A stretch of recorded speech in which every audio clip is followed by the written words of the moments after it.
National Congress സിന്ദാബാദ്. കൊടുക്കുന്ന സുരേഷ നേതാവ് അഭിവാദ്യങ്ങൾ അഭിവാദ്യങ്ങൾ. രാഹുൽ മാങ്കൂട്ടത്തിന് അഭിവാദ്യങ്ങൾ. നാഷണൽ കോൺഗ്രസ് സിന്ദാബാദ്. നമ്മുടെ പ്രിയപ്പെട്ട പ്രിയങ്ക ഗാന്ധിയും രാഹുൽ മാങ്കൂട്ടത്തും വൻപിച്ച ഭൂരിപക്ഷത്തോട് തെരഞ്ഞെടുത്തത് വളരെ സന്തോഷത്തോടു കൂടിയാണ് കേരളത്തിലെ മുഴുവൻ കോൺഗ്രസ്സുകാരും ജനാധിപത്യ വിശ്വാസികളും കാണുന്നത്. BJPയെയും മാർക്സിസ്റ്റ് പാർട്ടിയെയും തകർത്ത് തരിപ്പണമാക്കിക്കൊണ്ട് അവരുടെ കുപ്രചരണങ്ങൾക്ക് വിരാമമിട്ടുകൊണ്ട് ഈ വിജയത്തിൽ ആഹ്ലാദിച്ചുകൊണ്ട് കോൺഗ്രസിലെ കൊട്ടാരക്കരയിലെ പ്രധാനപ്പെട്ട നേതാക്കന്മാർ താൽക്കാലികമായി നടത്തിയ ഒരു പ്രകടനമാണ്. അതിൽ പങ്കെടുത്ത എല്ലാവരെയും അഭിവാദ്യം ചെയ്തുകൊണ്ട് നിർത്തുന്നു. ജയ് കോൺഗ്രസ്. ഇത് വളരെ സന്തോഷം ഉളവാകുന്ന ഒരു തിരഞ്ഞെടുപ്പാണ് ഈ നടന്നത്. ഇവിടെ പാലക്കാട് മാർക്സിസ്റ്റ് പാർട്ടിയും കൂടെ ചേർന്ന് BJPയെ ജയിപ്പിക്കാൻ വേണ്ടി വോട്ട് കൊടുത്തിട്ടും ജനം ഇതെല്ലാം തള്ളിക്കളഞ്ഞു.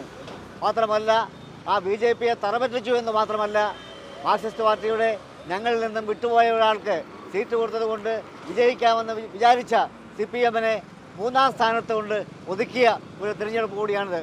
നിങ്ങൾക്ക് നാണോ മാനവല്ലയോ എൻ്റെ പ്രിയപ്പെട്ട മാർക്സിസ്റ്റ് സഹാക്കളെ, നിങ്ങൾ വളരെ ഭംഗിയായിട്ട് ഭരിച്ചുകൊണ്ടിരിക്കുന്നുവെന്ന് മേനി നടിച്ചുകൊണ്ടിരിക്കുന്ന നിങ്ങൾ നടക്കുന്ന ഈ പാലക്കാട് ഈ 3ാം സ്ഥാനത്ത് നിങ്ങൾ 23,000 25,000 വോട്ട് താഴെ നിങ്ങൾ നിന്നുപോയി എന്ന് പറഞ്ഞാൽ നിങ്ങൾക്ക് എന്താണ് ഇവിടെ പ്രസക്തി? നിങ്ങൾ ഓരോ ദിവസം കഴിയുന്തോറും നിങ്ങൾ താന്നുകൊണ്ടിരിക്കുന്നു, നിങ്ങളുടെ ഗ്രാഫ് താന്നുകൊണ്ടിരിക്കുന്നു.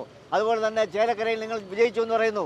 39,000 വോട്ടിനും മറ്റും ജയിച്ചുകൊണ്ടിരുന്ന നിങ്ങൾക്ക് 15,000 വോട്ട് പോലും തികയ്ക്കാൻ കഴിഞ്ഞില്ല എന്ന് പറഞ്ഞു കഴിഞ്ഞാൽ ഭരണവിരുദ്ധ വികാരമല്ലെങ്കിൽ പിന്നെ എന്താണ് ഈ വികാരം?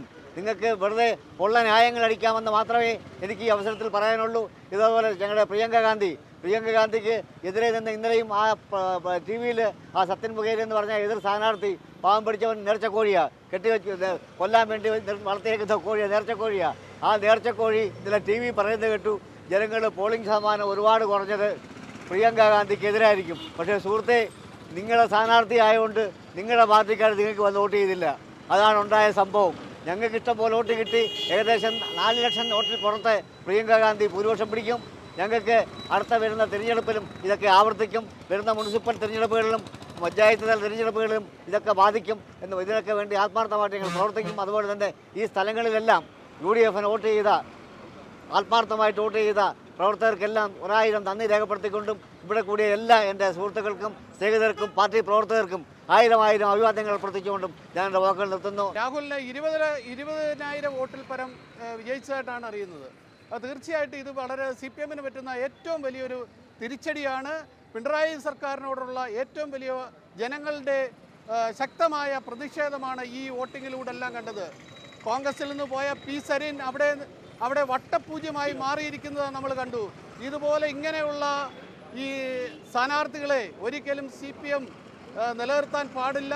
ഇതുപോലെ ഇത് വൻപിച്ച വിജയമാക്കി തീർത്ത എല്ലാവരോടും ഈ പ്രകടനം നടത്തിച്ച എല്ലാവരോടും നന്ദി അറിയിച്ചുകൊണ്ട് നിർത്തുന്നു. നമുക്കറിയാം, ഇന്ന് വളരെ നിർണായകമായ 3 സ്ഥലങ്ങളിൽ നടന്ന തെരഞ്ഞെടുപ്പുകളിൽ പാലക്കാട് രാഹുൽ മാങ്കൂട്ടത്തിൽ ഏകദേശം 20,000 വോട്ടിനും പ്രിയങ്ക ഗാന്ധി ഏകദേശം 4 ലക്ഷത്തോളം വോട്ടിനും ഭൂരിപക്ഷത്തിലാണ് വിജയിച്ചിരിക്കുന്നത്. അന്ന് ഇത് കോൺഗ്രസ്സുകാർക്ക് ഏറ്റവും ആഹ്ലാദകരമായൊരു സന്ദർഭമാണ്. നമ്മൾ ചേലക്കരയിൽ ജയിച്ചെങ്കിലും ഏകദേശം കഴിഞ്ഞ പ്രാവശ്യം 40,000 വോട്ടിൻ്റെ ഭൂരിപക്ഷം വളരെ താഴ്ന്ന് 15,000 വോട്ടിനോളം എത്തിക്കാൻ നമ്മുടെ രമ്യ ഹരിദാസിന് കഴിഞ്ഞു. നമ്മുടെ സ്ത്രീകളുടെ പ്രതിനിധിയും കൂടെ ആയ പ്രിയങ്ക ഗാന്ധി ഇത്രയും വളരെ അധികം ഭൂരിപക്ഷത്തിലാണ് വിജയിച്ചിരിക്കുന്നത്. അതിന് മഹിളാ കോൺഗ്രസ്സിന് വളരെ അധികം സന്തോഷമുണ്ട്. ഇവിടെ വിജയാഹ്ലാദത്തിൽ പങ്കെടുത്ത എല്ലാവർക്കും നന്ദി അറിയിച്ചുകൊണ്ട് നിർത്തുന്നു.